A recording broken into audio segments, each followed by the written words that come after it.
Most everyone wants life to have meaning. You hope your life has some purpose, that somehow there's some meaning in what's going on in life in general and in your life in particular. But just wanting something to be true doesn't make it true. When your football team plays the number one football team in college football and you lose by only 1 point, and there's 2 points you should have had, you feel okay. But if your team is the 6th ranked in the country and they're beat for the first time by Appalachian State, you might question life's meaning. Now, if you know nothing about football, could care less about football, or weren't watching yesterday, but you have a friend who's an Aggie, they might need a little TLC today. Just saying, just help them out. You know, I do think that most all of us have a night where you can't sleep and there's no distractions. And in that moment, it's not uncommon to have that thought of, does this all really matter? Trying so hard to raise these kids, make money. What's the point? It's a question we usually avoid because we're scared of the answer. But we need to face the question honestly. We need to face this question honestly. It really doesn't do us any good to put our head in the sand and pretend like, oh, no, there's not this question. We need to ask hard questions. Some of you are asking this question. Some of you already know the answer. You're sure there's no meaning. And you're just courageously going, look, just face it, deal with it. That's the way it is. Some of you have some real questions. I want to encourage you to text your questions. Text in your questions to me about God, faith, and purpose. And what we're going to do is we're doing a podcast the week following the service, following Sunday. Today is Sunday when I'm preaching this live. And we'd like to answer your questions, or at least, interact with your questions. May not be able to answer them fully. If you don't text in questions, it's gonna make the podcast kind of hard. So, if you text in your questions, and we'll do our best to respond to what's on your heart. What are the questions that you've got? One of them is about the meaning of life. For most people, maybe you're asking it right now. If you're not, probably you know someone who's asking it. And at least for me, I think most of us have asked it at some point in our lives. Maybe there's several cycles of asking it, because it comes up sometimes in crisis. You're just going through hell and you're like, what's the deal? What's the point here? Or it also comes up in boredom, just the same thing over and over and over and again. It's like, what's the point of all this? For me, the first time I really wrestled with life's purpose was as a teenager. I was spring of my freshman year in high school. And I remember thinking, boy, life has got a lot of suffering and difficulty, and seems like it's just gonna keep going. And for me, I didn't have a lot of friends. It's kind of a dark time. Maybe you had a dark time like that in your teen years, or maybe you're experiencing it right now as a teenager. You're in high school and it's difficult. I really wasn't an athlete. I wasn't making good grades, or at least not great grades. And I thought, okay, you go to high school, you hope to get into college, and then you hope to get a job and get married and hope to have kids. Then you send them to school to do it all over again. Then you get old and you die. So what? So that's it? Like, that's the whole deal? Why am I studying so hard? And it came back again for me in my 20s. I was doing doctoral work at the University of Texas at Dallas, a lot of it around postmodernism, drank deeply of deconstruction and critical theory, read authors like Jacques Derrida and Friedrich Nietzsche.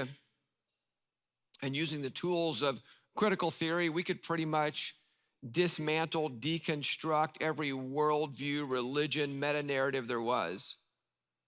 And I came to a point where I thought, none of them hold water. We can use the tools of analysis and critical theory to shred all of them, including Christianity. And so I faced the alternative would be, I thought the most honest alternative is Friedrich Nietzsche. Nihilism, there is no meaning. There is nothing. You live, you die, that's it. And several friends of mine, that's pretty close to their point of view right now. Yeah, you live, you die, and then you become fertilizer for some other life. That's the deal. Just have the courage to face it.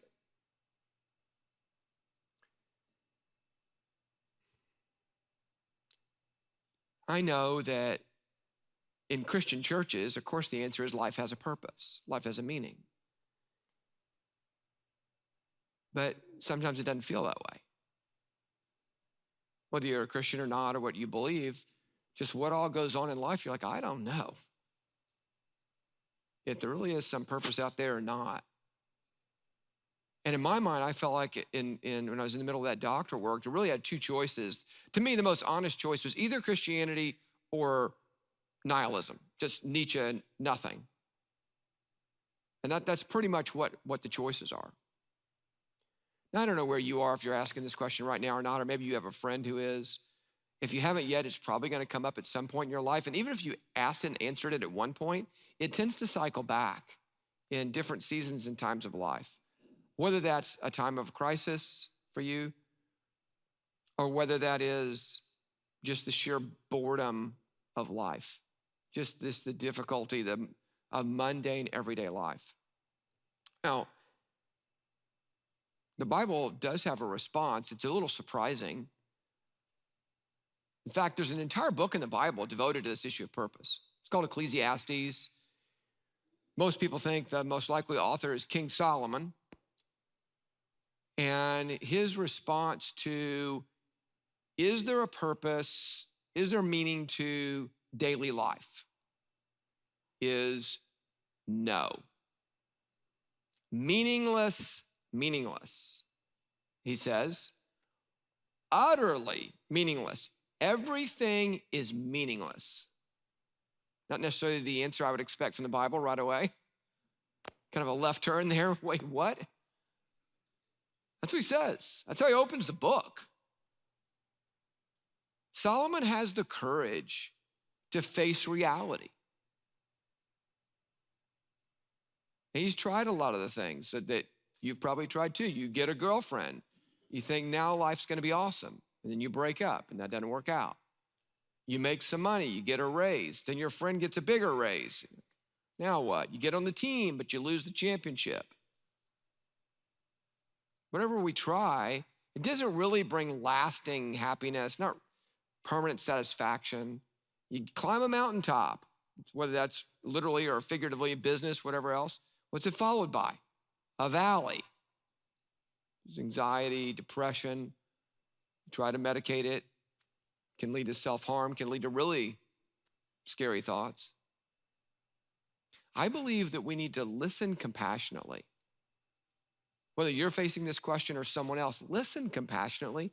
This isn't a moment to slap down some greeting card sentiment. It'll all be better tomorrow, don't worry, the sun comes up. And this is the time to listen. This isn't a time to argue and try to give some pat answer. And frankly, you need to listen to yourself. It may be you're the one. You need to listen to your own mind, listen to your heart empathetically. Or maybe it's a friend and you need to listen in a meaningful conversation. And get underneath it. Why? What's going on? Like, what's really happening with you? Because we care about people. You should care about yourself to think through and listen to that question. Sometimes the question arises in turning points in life, even good turning points. You get married, you graduate, you have a baby. And there's a thought that's going to make it all be great. You know, life's going to have real meaning when I graduate, get the job, get married, have the baby, and then that isn't what happens. Sometimes it is out of the sheer boredom. I don't know about you, but it feels like sometimes you're in this loop, right? For me, I wake up by about 5:30, the alarm's gone off for the second time, and I get out of bed, get dressed, have breakfast, get in my car, head off to get to work, open up the computer, do the email, catch up with some things, have some meetings, make some decisions, get back in my car about 6, come home, have dinner with my wife. We don't have kids at home now, so we don't put kids to bed. We have time to watch a TV show. We go to sleep. We wake up about 5:30 and we do it again. And again, feels like Groundhog Day. You've seen that movie, Bill Murray plays Phil Connors or Weatherman, and every day he repeats the same day. He wakes up and it's the exact same day.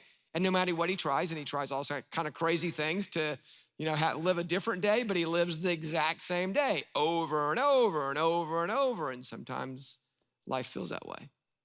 What's the point? One more diaper, one more deal, one more dinner. And we imagine, sometimes we have this imagination, what if I had tons of money and opportunity? I could find meaning.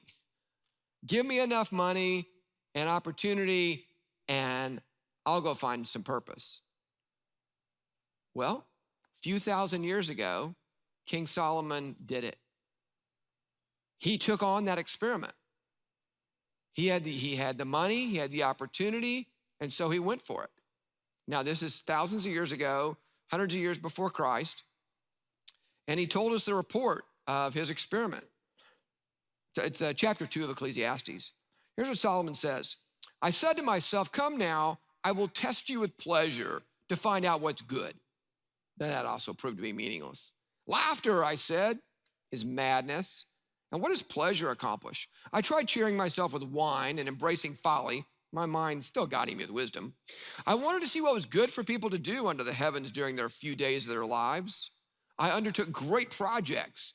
I built houses for myself and planted vineyards, and I made gardens and parks and planted all kinds of fruit trees, and I made reservoirs to water groves of flourishing trees. I bought male and female slaves and other slaves who were born in my house. Okay, this is thousands of years ago. I also owned more herds and flocks than anyone in Jerusalem before me. I amassed silver and gold for myself and the treasure of kings and provinces. I acquired male and female singers and a harem as well, the delights of a man's heart. I became greater by far than anyone in Jerusalem before me. And all this, my wisdom stayed with me. I denied myself nothing my eyes desired. I refused my heart no pleasure. My heart took delight in all my labor, and this was the reward for all my toil. Yet, when I surveyed all that my hands had done, what I had toiled to achieve, everything was meaningless. A chasing after the wind, nothing was gained under the sun. Pretty dark. He tried it all. He had the money, he had the means. He was the wealthiest, most powerful man on the earth at that time. He tried pleasure. He could afford anything, so he tried it all. He built stuff, amassed money, giant projects, tried getting drunk and all that stuff. He had singers, had a harem. You don't always expect that kind of thing in the Bible. Did all that too. And where did he end with? He worked hard, he played even harder. And at the end, after trying it all, he said everything was meaningless, a chasing after the wind.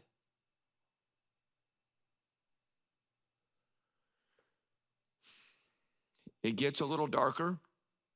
He courageously faced mortality and the inevitability of death. And he said, surely the fate of human beings is like that of animals. Same fate awaits them both. As one dies, so dies the other. All have the same breath. Humans have no advantage over animals. Everything's meaningless. All go to the same place. All came from dust, are made out of the same stuff, and to dust all returns. Sounds like a number of philosophers and scientists today who would say all life forms are equal. Humans, lizards, lions, bacterium, they're all made out of dust. They all go back to dust. There's no meaning. But surely at least life's better than death. Solomon takes us one step further into the darkness. Better is the one who has never been born, who has not seen the evil that's done under the sun. This is such a difficult, painful, evil world. It's better just not even to enter it. Better not to be born. You see why a lot of us hesitate to ask this question? Because we don't want to appear, look over the abyss, look over the cliff, and see just darkness. We're scared that if you ask this question seriously, you quit playing video games for a while and trying to raise children and work and make money and stop and ask this question, what the answer might be. Solomon says, let me tell you, it gets a little worse. So you live, you are born. When you die, nobody's going to remember you. They're going to forget your name that you ever existed. You think about it right now. Do you know the names of your grandparents' grandparents? That's just 4 generations back. When you die, nobody's going to remember you at all. Solomon's a pretty courageous guy. A lot of us aren't willing to really face the darkness. He says it's all Hebel. Hebel's the Hebrew word for meaningless. 38 times he uses the word in the book. You probably think I've used it that many times. I don't know how many times I've used meaningless, but he says it's all Hebel. Hebel originally meant vapor, cloud, like a mist. You try to grab it and it's out of your grasp. It came to mean meaningless or without purpose, without meaning, that it has no substance to it. And he says life is Hebel. It's all meaningless.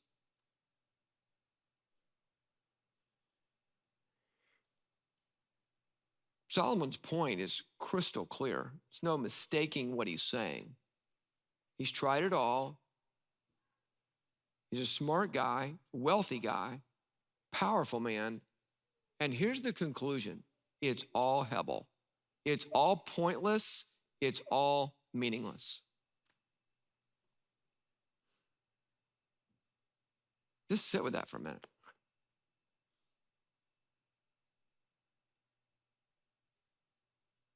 That may be exactly what you believe or what you fear is the case.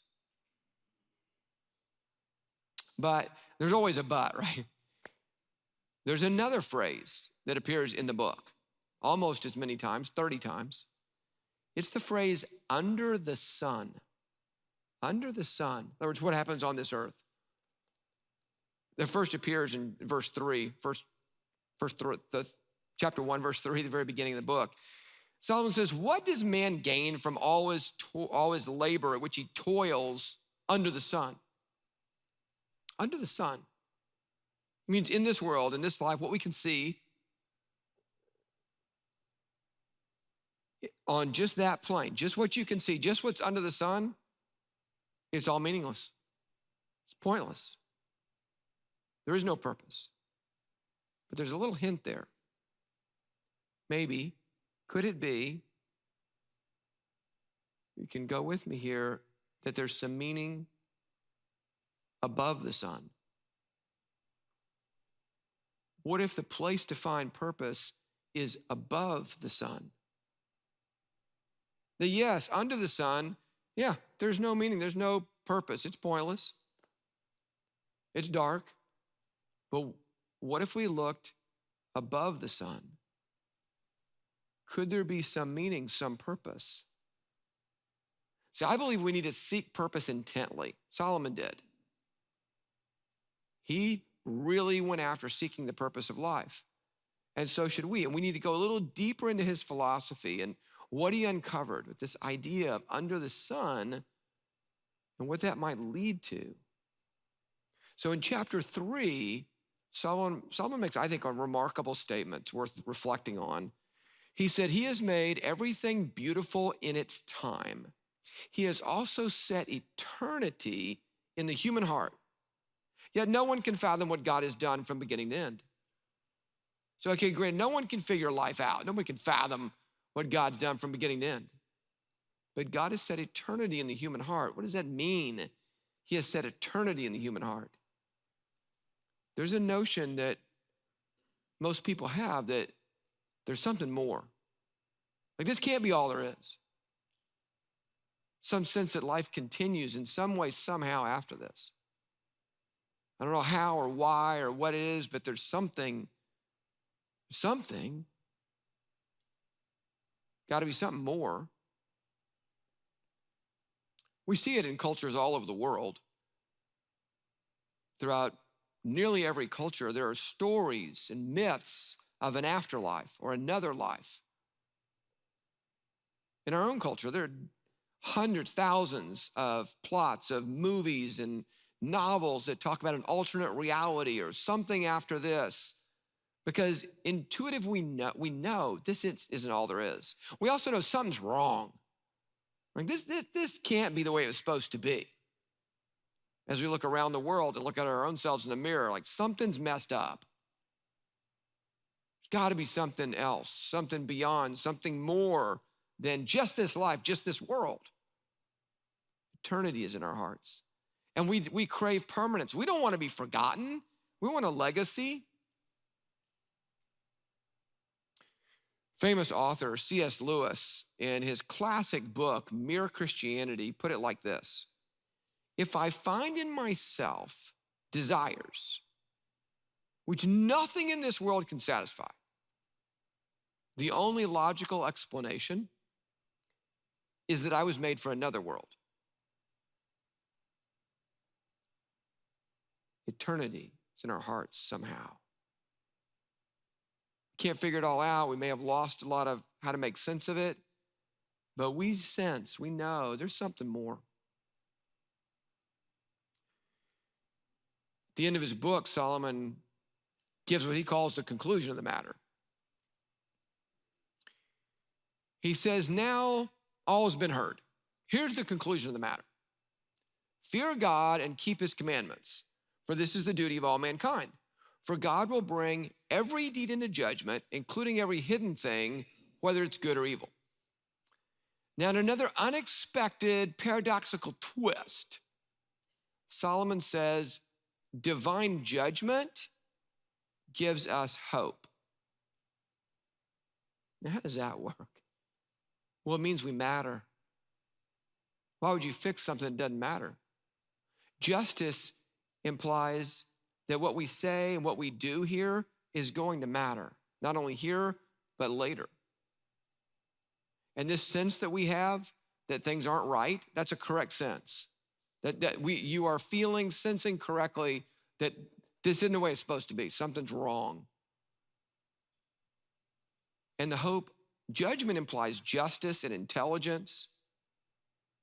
It's the hope that one day wrong will be set right, that justice will be done, that strong people, evil people who have taken advantage of you, who have abused you, who have used their strength, their power to treat you badly, and it seems like they've gotten away with it with no consequence, it's going to be set right. All that we see in the world that we realize is wrong, war crimes in the Ukraine at obscene level, what's going on in Pakistan and floods and people dying, and one day it's going to be made right. This is Solomon's hope. He says somehow we've got to look above the sun. And that's where we're going to find meaning and purpose. Now, there's one thing he says we don't want to just skip over. It can be very confusing. He says, fear God. I thought we weren't supposed to fear. Like we're supposed to get rid of fear in our life. What do you mean fear God? Let me put it in a biblical context. The concept there in the Hebrew is about reverence and awe and respect. It can all blended together. In fact, in another book, Proverbs, also written probably mostly by Solomon, he says the fear of the Lord is the beginning of wisdom. What he means is where you find purpose, where you find wisdom is by looking above the sun, to recognize that there is a God, that he is God and you are not. It's kind of the fundamental starting point. Yeah, I'm not God, and I can't fathom all that goes on. But there is a powerful being bigger than me, and that's where I'm going to find meaning and purpose. Solomon says it's to to fear him and obey his commands. He's the creator. He probably knows how it all works. He's the inventor. He probably knows about his invention. And he tells us how to live life. Most of us just want to reject that and try to figure it out our own way. Doesn't usually work so well. One biblical scholar summarized Ecclesiastes like this. He says, Ecclesiastes urges its readers to recognize that they are mortal. You're not going to live forever. You're going to die. They must abandon all illusions of self-importance. Life's certainly not all about you. They must face death and life squarely and accept with fear and trembling their dependence on God. This realization, I'm not God, but there is a God. And there's something going on in this life and beyond this life, and I need to pay attention. And so the wisdom is to ask your questions. Sometimes doubt's gotten a bad word in Christianity. Like, don't doubt, believe, have faith. There's a point to that. But I believe we should embrace doubt. Rather than avoiding our questions and kind of putting our head in the sand, ask the questions. And a lot of times in churches, it's not safe. I mean, if you say, I'm not really sure there is a God, or I'm not sure the Bible is really true, it's like, wait, I thought you're a Christian. I mean, it's like, it doesn't put you in a good light, if you want to be in the church circle world. So we want to create a safe space. Ask the questions. It's healthy to ask the questions. Parents sometimes get really tense when their teenagers start questioning their faith. Hey, encourage that. Pursue the questions, pursue the doubt. We shouldn't be afraid of the truth. Otherwise, what's the substance of our faith? Solomon says, look, this life is hard. And you just look under the sun, it's actually meaningless. It really is.